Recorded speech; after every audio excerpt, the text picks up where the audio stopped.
ለኤርትራ መንግስት ያለ መልእክት አንደኛ ጥይት አስተላላፊ አትሆኑ፣ ሀገር ሁኑ። ወደ ጎረቤት ሀገር ጥይት ማስተላለፍ ጥሩ አይደለም።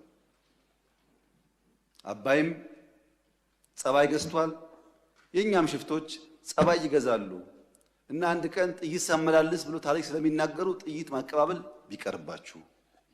ስለማናቅ አይደለም፣ እናያችኋለን። ህገወጥ የሰዎች ዝውውር ቢቀር። ተጨናንቀናል። ከተማ ውስጥም እንደምታዩት የሚመጣ ሰው ካለ በህጋዊ መንገድ ቢመጣ። ህገወጥ ንግድ ቢቀር፣ ፎርጅድ ብር ቢቀር፣ አሜሪካ አስቀምጣቸው የምትሰሯቸው ብላክ ማርኬት ማሳደግ ቢቀር፣ እንደ ጎረቤት ብንተሳሰብ፣ ህጋዊነት ከተከተል በንግዱም በሚፈናቀለው ጥይት ማቀበሉን ከተዋችሁ በሰላም አብረን ለማደግ በፍቅር አብረን ለመቀጠል ከምን ጊዜውም በላይ ኢትዮጵያ ፍላጎት አላት።